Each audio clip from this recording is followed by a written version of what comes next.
Fedra, hindi na darating si Fernando Jose. Kaya huwag mo na siyang antayin. Rodora, pwede ba? Hindi ka nakakatulong. Darating si Fernando Jose at masusurprise siya sa ginawa ko. Sa inanda ko. Sabi mo eh. Hindi Oy. na ako kontra. Ibalik mo nga yan. Ano ka ba? Fernando Jose, nasaan ka na ba? Sino bang kasama mo?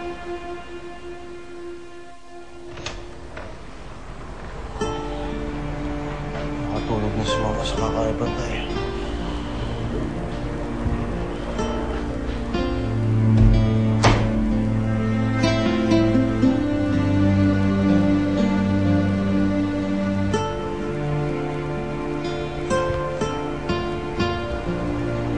Ang laki na ng anak natin, Fernando Jose. Hindi mo alam kung ilang gabi ang tiniis ko na hindi siya makasama. Mula ngayon, hindi mo na kailangan maiwalay pa sa anak natin. O kaya sa akin.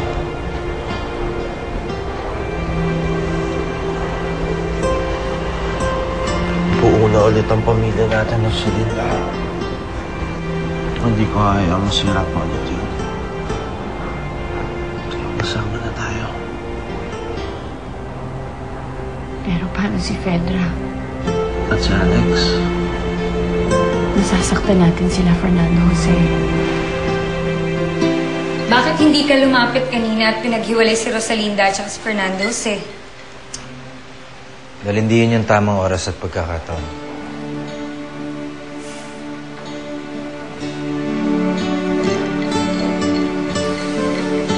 Come to think of it, tama rin naman ang ginawa mo, Alex. Dahil kung hindi ka rin naman mahal ni Rosalinda, bakit mo naman ipagpipilitan yung sarili mo? Alam ko. Pero kailangan natin isipin ang pagbabahala natin. Isa pa. Lalo lang natin silang sasaktan kapag manatili tayo sa kanila. Kahit na alam natin na hindi natin sila mahal. Hindi ako papayag na mapunta si Paloma kay Fernando Jose. Kaya ka na naman, Alex, eh. Do you remember your ex-girlfriend, Andrea? You loved her so much and so possessively na sinakal mo siya. Hanggang sa dumating ang oras na ayaw ka na niyang makita. Na marinig lang niya ang boses mo. Takot na siya.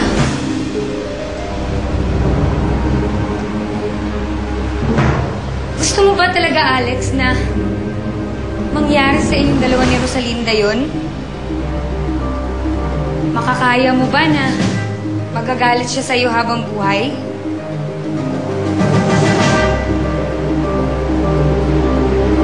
Basta. Akin lang siya. Akin lang siya.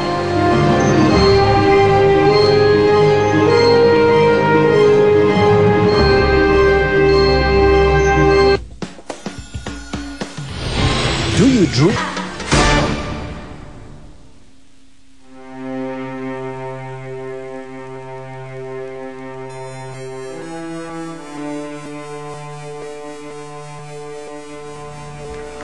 Grabe to, ha?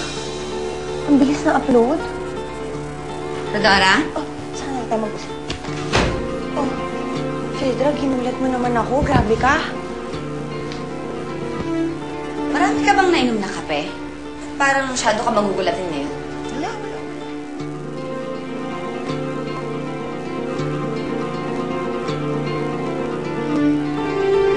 Huwag ka nang pumasok, Fernando Jose. Sige.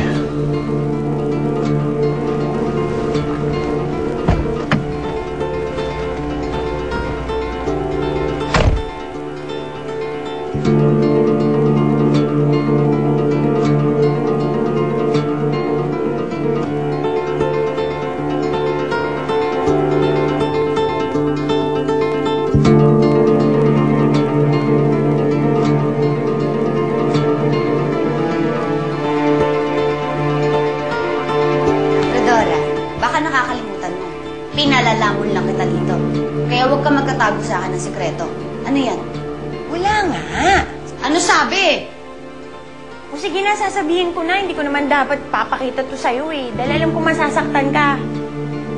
Sige na, ito na oh.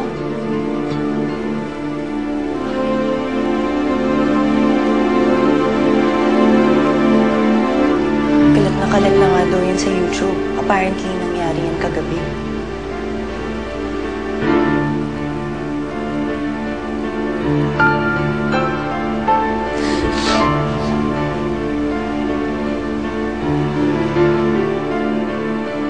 Ate Rosalinda nang itawag mo sa akin, tabebeng. Huwag ng Ate Paloma. Tsaka kung gusto mo, isasama kita. Siyempre naman, Ate Rosalinda. Sasama ako sa'yo.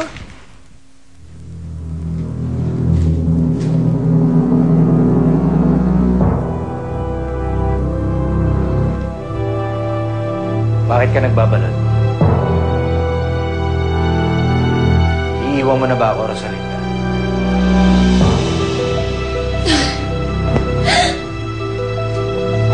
Mga hayop sila. Pedro, Mga hayop sila. ayaw ko sabihin sa'yo eh. Ang kulit mo kasi.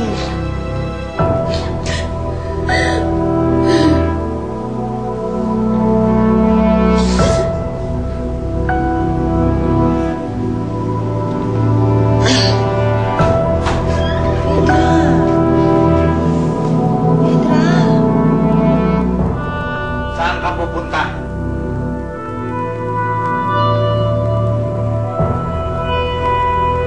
Nagkausap na kami ni Fernando Jose, Alex. Nalaman kong hindi naman talaga ako niloko. Kaya sasama na ako sa kanya. Susunduin niya ako mamayang gabi. Hindi ako papayag. Bakit kinakabahan ako? Sa akin ka lang. Narinig mo ako? Sa akin ka lang! Hindi ka alis!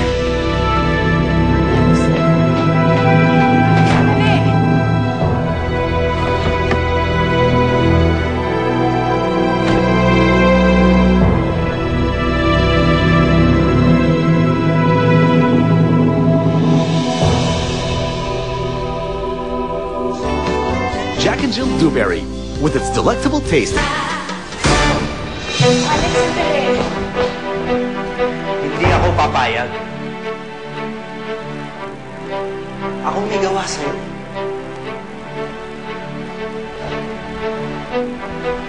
Paloma, mahal na mahal kita.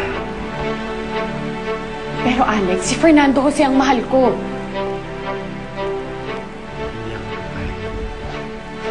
Hindi ako papayag.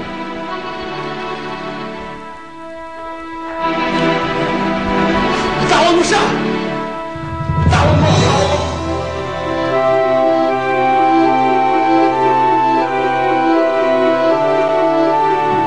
Buhay pala siya. Bakit hindi man lang niya tayo pinuntahan? Hindi na ba tayo mahal ni Rosalinda? Sigurado ka naman sa desisyon mo, pare. Alam mo naman matagal ko nang gusto to, di ba? Kung makasama si Rosalinda ng habang buhay. Ay, Rosalinda? Paalis ka? I'm sorry, Feda. Susunduin ko si Rosalinda. Magsasama na kami. Natutupad na ang pangarap kong makasama siya. Magbubuo na po ulit ang pamilya ko. Hindi pwede! Napatayin kita! Hindi ko hayaang manalo si Rosalinda. Anong ginagawa mo dito? Nandito ako para patayin ka.